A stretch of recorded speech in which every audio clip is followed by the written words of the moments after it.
Hi you guys, today we are going to be solving radical equations. I have some problems that aren't too bad, some that are a little tricky. I'm going to make sure I zoom in so you can see. My eyes are hurting me from reading the book. The writing was so tiny. Okay, so we are going to go to the first problem, and you're going to need your calculator because we are going to use it. I want to make sure you remember how to do a few things on there, but we won't need it for every single problem. Okay, so remember, we're just trying to get x by itself. So when we look at this first problem, just do what you normally do. You're gonna say to yourself, okay, x is all the way over here. That's kind of together underneath the radical. So I'm gonna get rid of this minus 1. So I'm gonna add 1 to both sides.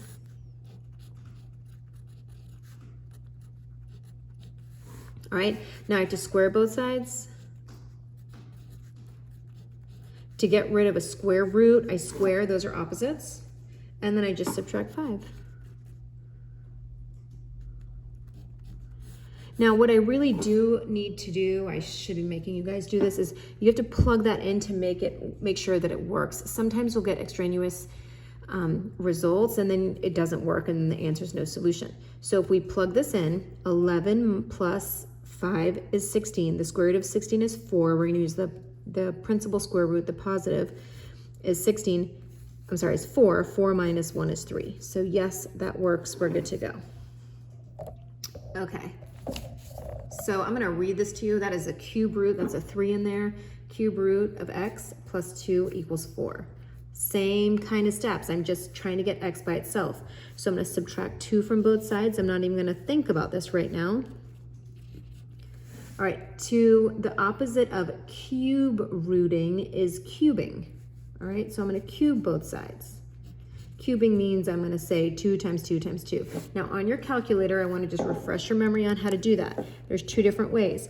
If I'm trying to cube 2, do you see this in green right on top of the 1 button? That's cubing, and to get to everything green, you have to press the green button.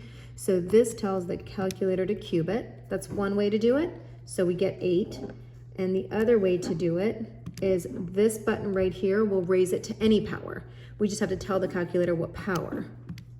All right, so we get 8. And then we're done because x is by itself. Now I can plug it in.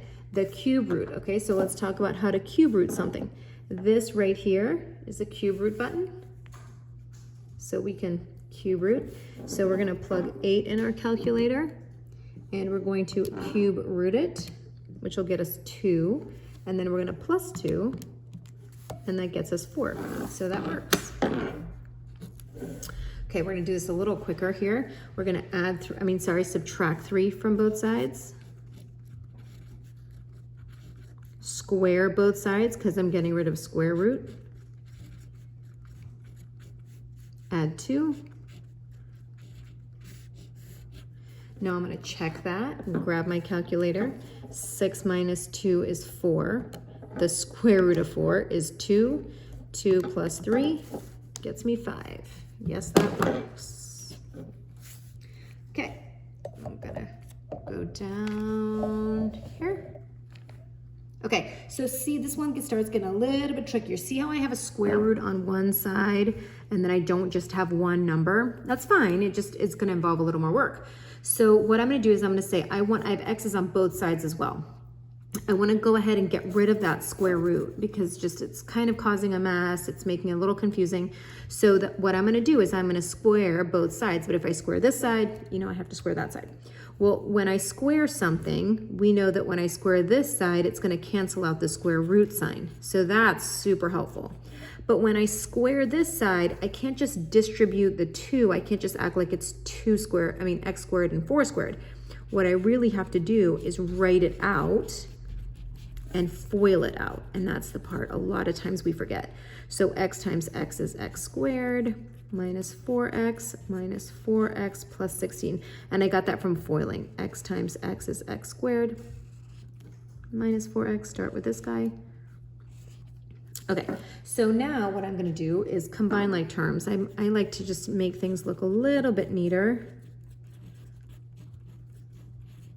Okay, So now I'm gonna deal with, now I like to make my x squared positive, so I'm gonna move all of this stuff over here and put my 0 on this side just so it's positive, because I don't want it to be a negative x squared.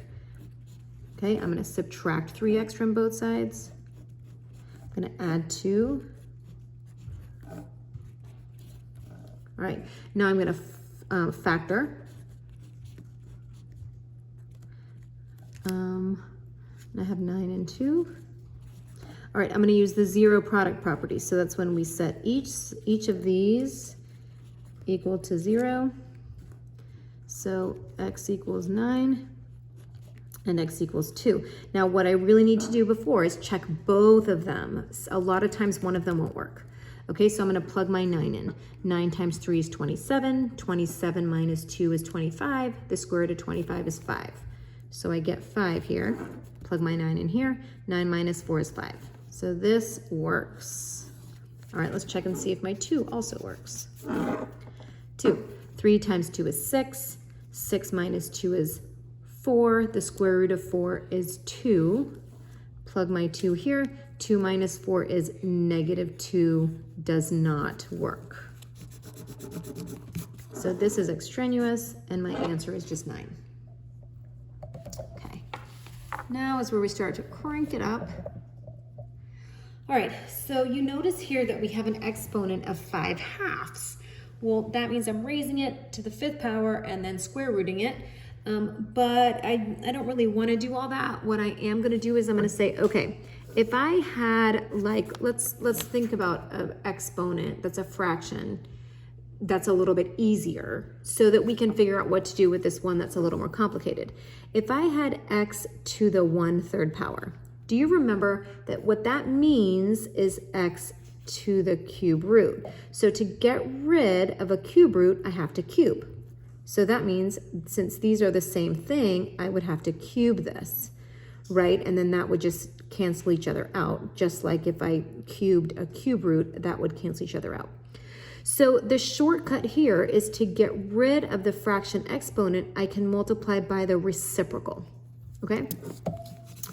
So let's look here. If I multiply this exponent by 2/5, that's going to cross cancel out, which is going to give me 1, which is great. I like an exponent of 1.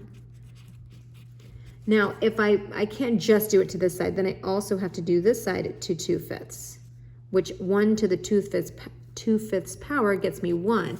And so you know how to do that in a calculator, just in case. I mean, 1 is an easy number to deal with, but let's pretend it wasn't 1. You put whatever the base is, you raise it. Remember, this guy tells you you can raise it to any power.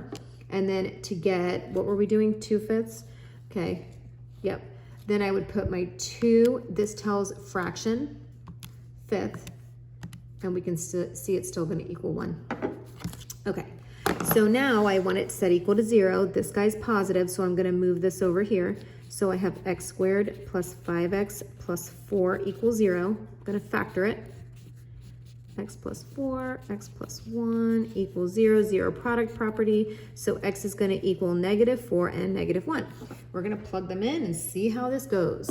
So I'm going to fill some of these in here. So -4 squared is going to be 16. 5 times -4 gets me 20 plus 5. Okay, so 16 minus 20 gets me -4. -4 plus 5 gets me 1.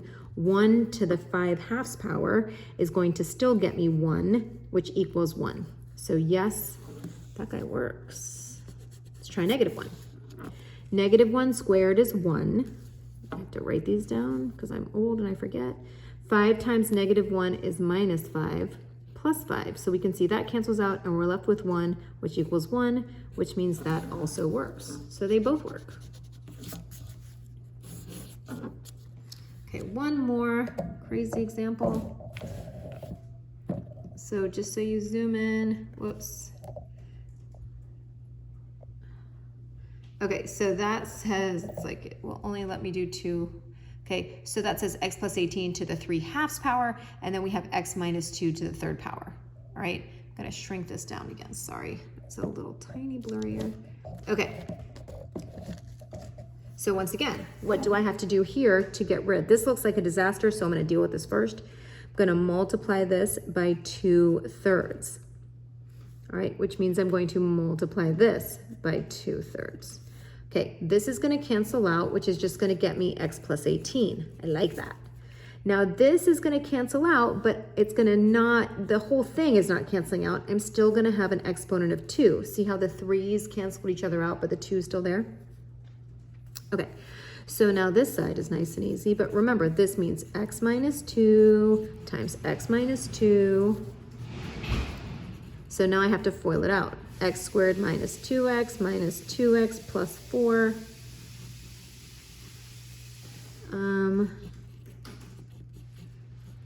Okay, my x squared is positive, so I'm going to move these guys over to here.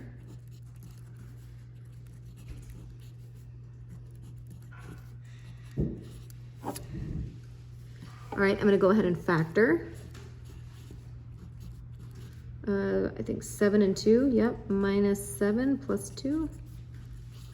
Okay, so I have x equals 7 and x equals negative 2. Now we have to plug these in to see if they work. Now I'm going to go ahead and just erase what I added to, so we have the original problem.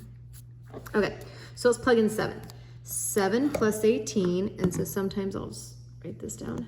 7 plus 18, oops, 7 plus 18, and then I have to raise it to the 3/2 power. So raise it to the 3/2 power, and that gets me 125. Okay, so on this side I have 125. Do the same thing over here. I'm plugging in 7. 7 minus 2 is 5. 5 raised to the 3rd power gets me 125. So 7 works. Let's try negative 2.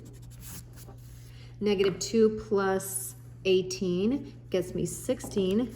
16 raised to the 3/2 power gets me 64. And then negative 2 minus 2 is negative 4. Negative 4 raised to the 3rd power is negative 64. So that does not work. Okay, they need to be both positive. So I know that my answer is just 7. So once again, you're going to have a few sample problems to do, and I am going to show you the work for that.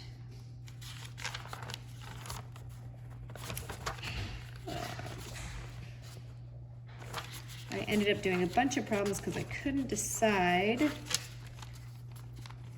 Okay, so this is going, whoops, sorry.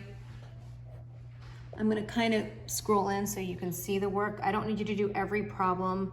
I just put the odd ones there. This is my work for the odd ones, just going up to 9, okay? All right, you guys, good luck. Have a good day. Talk to you later.